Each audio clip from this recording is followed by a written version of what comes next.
Hello everyone, welcome to the next class. I am Mrs. L. Karthiyani, Assistant Professor, PG and Research Department of English, Raghunatha Arts College for Women, Palani. Today in this class we are going to see about the poem Night of the Scorpion written by Nazim Ezekiel. Nazim Ezekiel was a prolific Indian poet. Most of his poetry deal with the Indian consciousness and the Indian sensibility of feeling what an Indian has towards his nation. The patriotic feeling could be very well understood in the poetry of Nazim Ezekiel. We have seen the introduction about Nazim Ezekiel in the previous classes, and today we are going to see the poem Night of the Scorpion. I'm going to give an in-depth analysis of the poem with the pictorial representation. Let me start with the text lines, and side by side I'll give you the explanation of the text lines. So, Night of the Scorpion. So, this poem is kind of autobiographical poetry written by Nazim Ezekiel. The incident happened when the poet was around 3 years of age. So he has in mind what quality does the Indian mothers have, and the perfect Indian motherhood is reflected in this poem, Night of the Scorpion.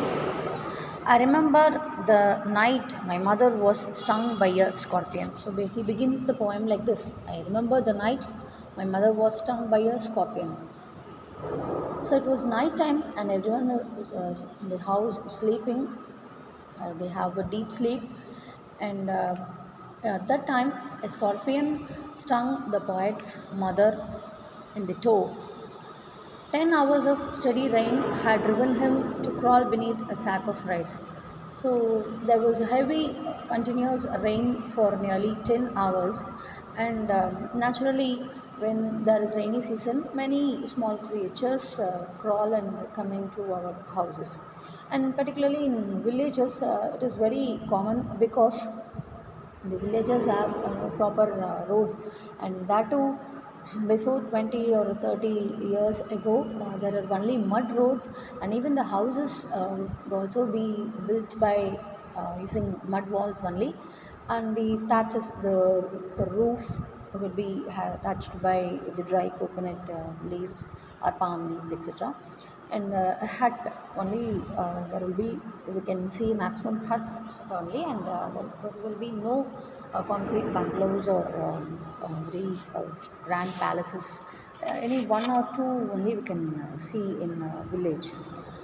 So in such a kind of middle class house, the poet is lying along with his family, and there are some sacks of rice packed completely in one room in the house, and the poet guesses that the scorpion might have crawled through the rainy water or rainy surface, and it might have hidden himself under the sack of rice, and now it took the right time.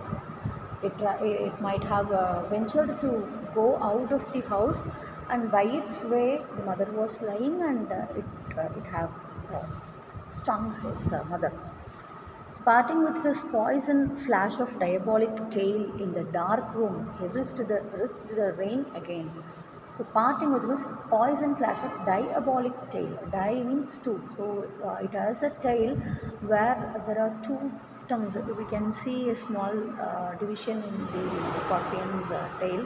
It will have a tongue shaped structure where it will be divided into two. The poison of scorpion is similar to that of a venomous snake.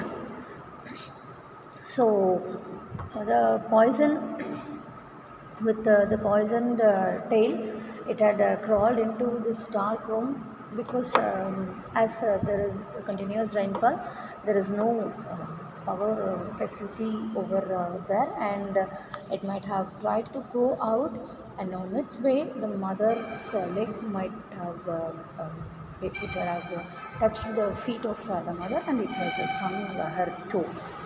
So he risked the rain again. The scorpion now again ventures to go into the rain and make its way or make its escape. The peasants came like swarms of flies and buzzed the name of God 100 times to paralyze the evil one. Now the neighbors, the peasants means farmers. The farmers came like swarms of flies. So fly will never come in single, only one or two will not come.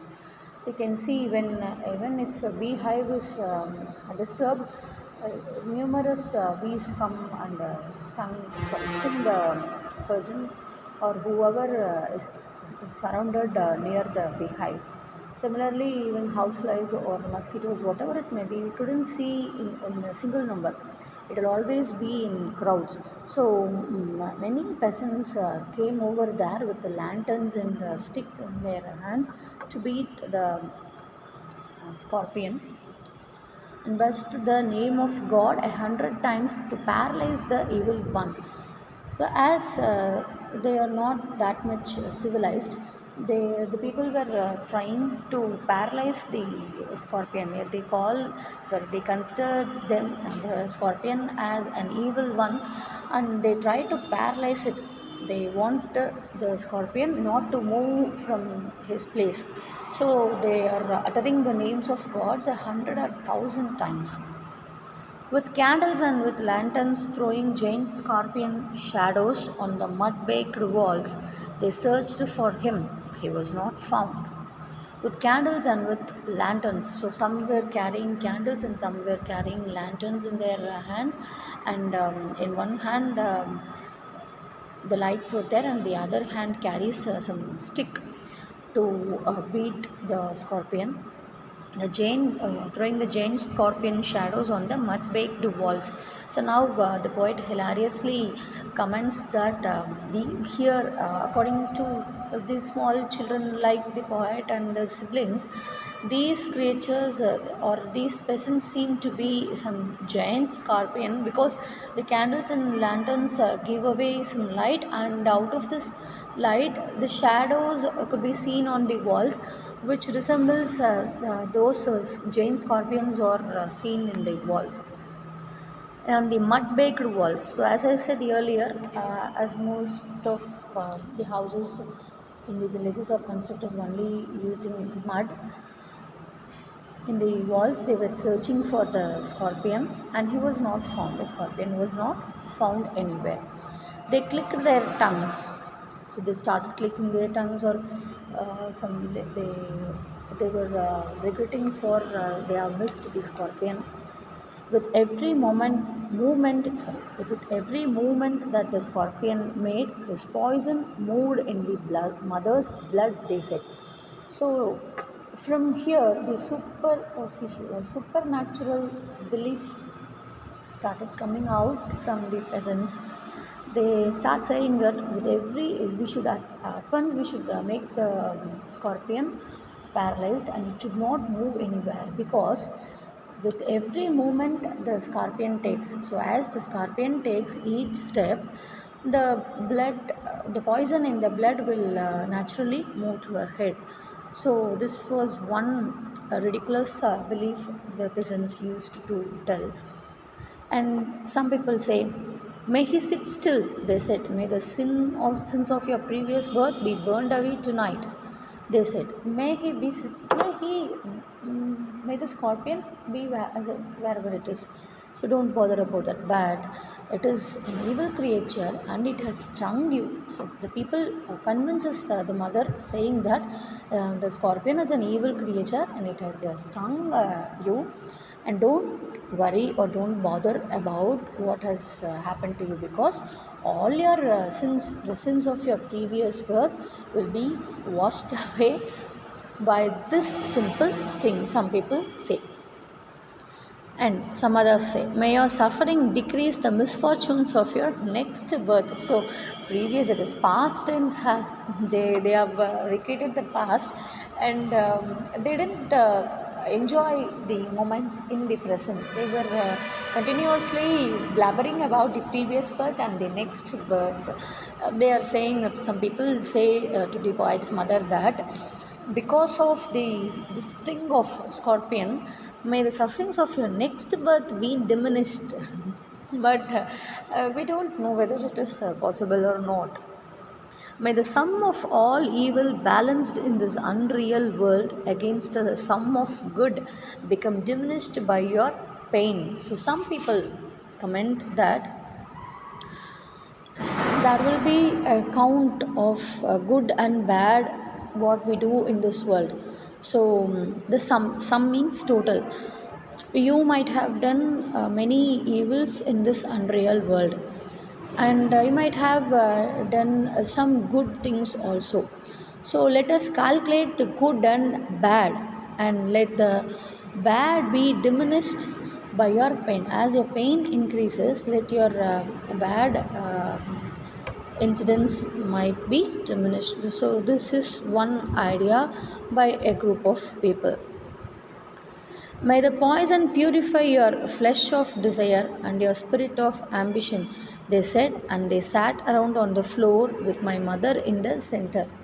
Now, a group of people, they start sitting around his mother. The poet's mother is placed in the center, and she is surrounded by a group of people. And what they are telling is that the poison that runs to your head, that runs in your blood, the scorpion's poison, may the poison purify your flesh, may it diminish all your evil incidents, and it might purify your flesh of desire. Let your desire come true, let your ambition come true.